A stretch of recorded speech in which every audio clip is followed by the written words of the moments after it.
jaaladhu dhugaanii horiin jijjiiramtee nagaanii.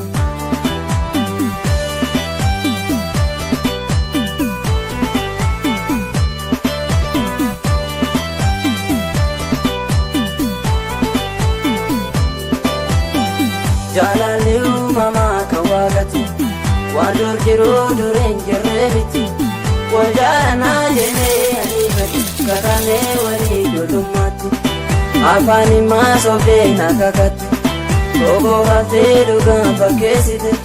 Harka wayyaa jalaatti naqante dhoksitee dhoksaatti naqatte. Naaf dabarsa anas gaggaraabbiini nama turaa nama nooree horee. Jaalalli koo yoo sin geenye cubbuuni wal arginaa yoo jiraanne lubbuun. Naaf dabarsa anas gaggaraabbiini nama turaa nama nooree horee.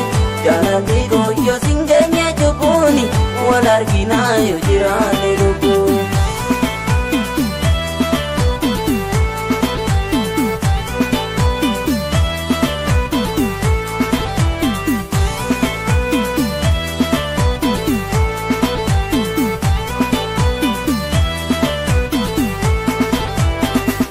Jaaladhaa jette akka ilmoo namaa ilkaaniin koofalta garaan kee muru.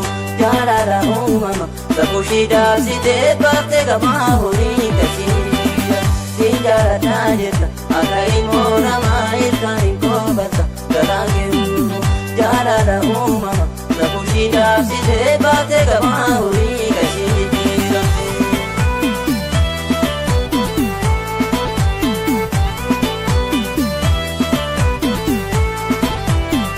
Jaalala ijoollumaan na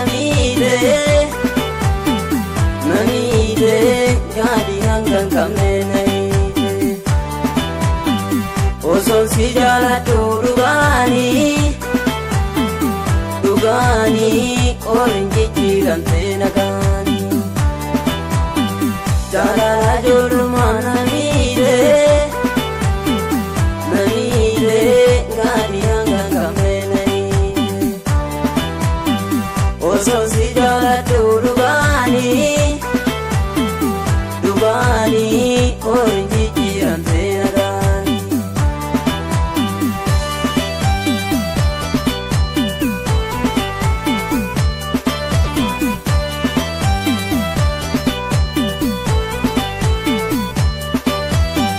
Bishaan ta'ee waraabame dhumu yookaan midhaan ta'ee liqeeffamu. Horii miti qarshiin bitamu homatu bitee qixxeeffamu. Si jaalachuu malee si jibbine soba dhugaa bulee si kijibne. Si booressee taliila boorofne qulqulluu baraan oofofne. Naaf dabarsa anas gaggaraabbiini nama turaa nama nooree horee.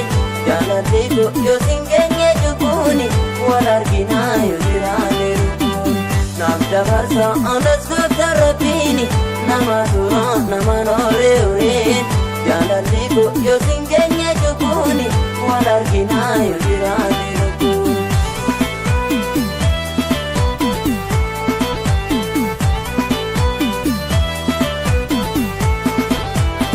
Siin jaaladhaa jette akka ilmoo namaa ilkaaniin koofalta garaan kee muru. Jaalala uumama safuushii daabsitee baaftee gamaa horii gasiidha. Siin jaaladhaa jette akka ilmoo namaa ilkaaniin koofalta garaan kee muru. Jaalala uumama safuushii daabsitee baaftee gamaa horii.